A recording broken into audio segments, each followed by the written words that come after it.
Alright, cheesecloths, which was best? Miso, some distinctions, and mostly vinegar. How to make the best one with the most diverse strains, CFU number, etc. Here's everything that was looked at today. And you'll see there's other things going on here. We will do this. That's fine. So, out of these, Amazon, the highest rated, most ratings. Apparently, this, I believe it's this guy, Regency Wraps is the best one, and here it explains pretty much 90 grade is retains the fine solids, but you don't have to squeeze really hard. 100 grade, you have to squeeze a little harder.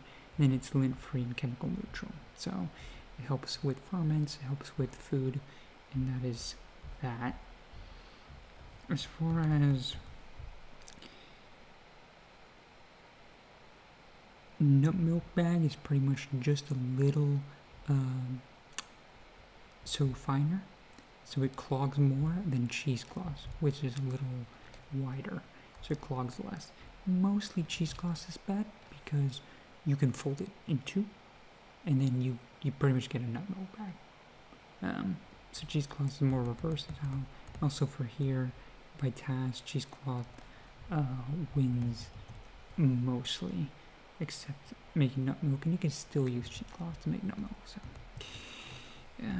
miso. So the long made sure is yeast is added to miso, which is typically done by aspergillus. I think so it's a mold, and that nut alone is kind of wild. So they add some yeast, and usually it's these. Usually it's this one. Saccharomyces rushi, which probably is red something, and they help it be more stable, more predictable as it ferments. And this is added at the beginning, early stages. So again, like other ferments, if it says refrigerate, if it says live, raw, probiotic, all that probably means it's going. And both of these, by the way, miso master and the Whole Foods 365, they're both live. So I did want to share.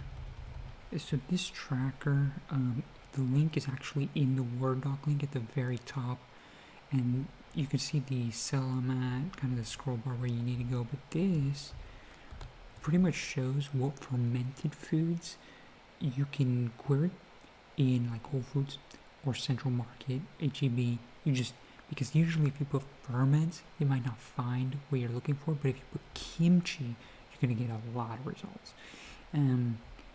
This is what my Whole Foods has, all the yeses, so it doesn't have natto, for instance, and then also the brands that are really great.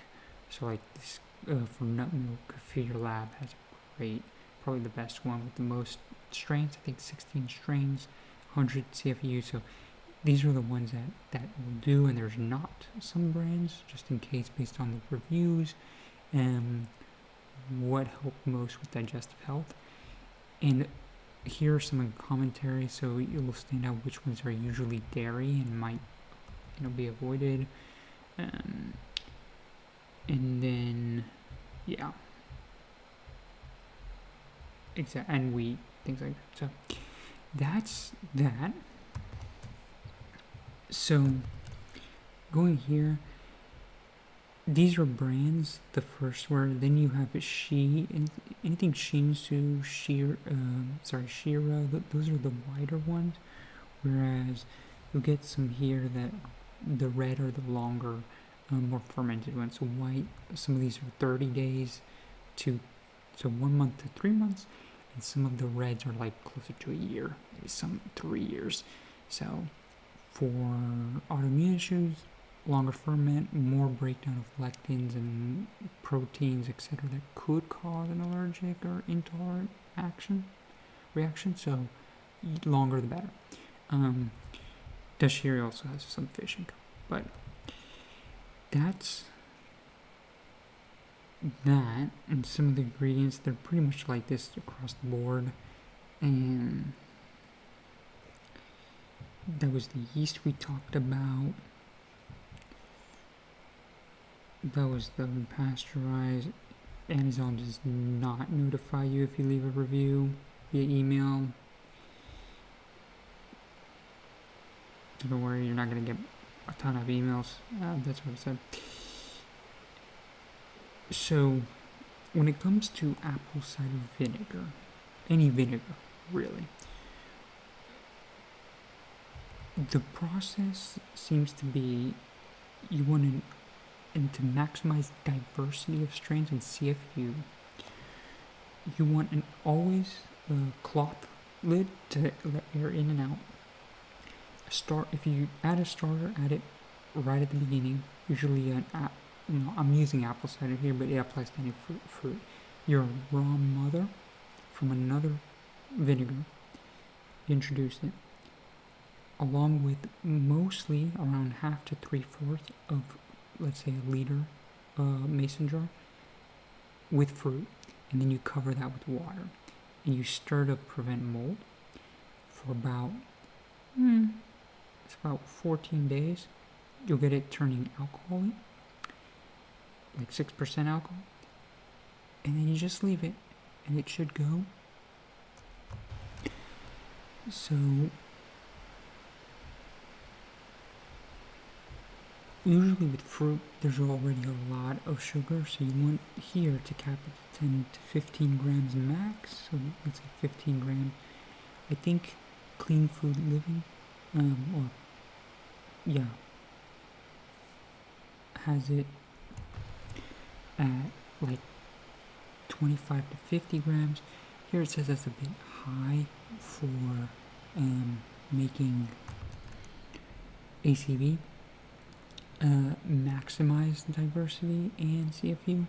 She's tried, Adriana, without any sugar, just from the apples, and it's worked. So probably 10 to 15 max if you want to maximize diversity of strains.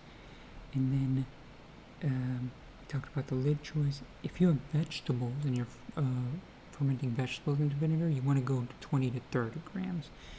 And you'll see that here. And it'll take longer. So more sugar, the shorter the ferment, and the more predictable, the longer. So more or less sugar, and then the longer the ferment, and the less predictable it is. So again, this is what we talked about, early inoculation. And then they'd say remove solids. So we actually asked if you can just keep the fruit in there. And keeping the fruit in there, usually, for the most part, maximizes strain diversity and highest CFU count. Granted, that fruit doesn't go to the top and get mold on it. I like to say that in practice, though, because the pH is going to be very low, like below 3 or 2.5. The fruit is going to have that pH. It's going to be very rare for anything to get in.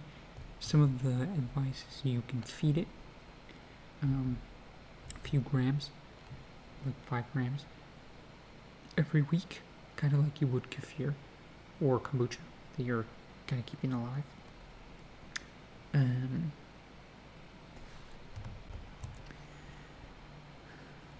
Finishing up here, if you're wondering why acidic foods like fermented foods didn't cause widespread tooth decay, it's because usually there was not consistent snacking, and usually the meals were very fibrous, so it caused a lot of saliva. Saliva balances the pH, doesn't cause that pH deterioration of the teeth, and you had also very low sugar, and since there was infrequent snacking, that saliva would repair the teeth overnight, etc. Also, not sure if anybody else experiences, but hopefully if it helps you, But eating a lot of fermented foods, you start learning new things or discovering new things, which are awesome. Like, for instance, there was almost like in my gut, I felt a very pleasurable feeling. It's almost like waves of pleasure.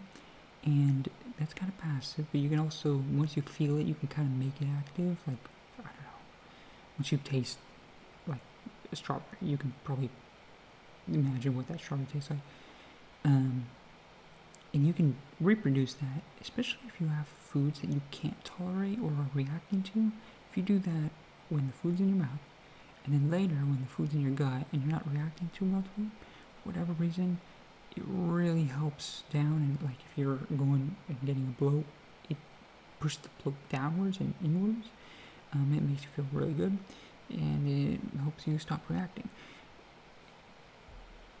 That's one cool thing that I've learned. Let me know if that works for you. And then the other thing is, you have any HIIT cardio seems to, especially not only towards the end or during, but also after, it seems to trigger like an inwards movement of your body, almost like if anybody's taken prednisone or strong anti-inflammatory, the feeling you get with prednisone, you get with HIIT, and similarly, it's automatic. You can make it like, man, you know, how you feel it, thinking about it, almost like hooking onto it, and then you can make it like manual. And I almost like describe it as lifting. Like, you know how you do lifts or reps, almost of whatever that feeling is. And that also helps with any sort of inflammation you might be getting from food. I would say this one definitely helps a lot more than the first one, where it like feels pleasurable, like you're almost loving your food. Again, if you experience this, let me know, and hopefully that helped. Nice.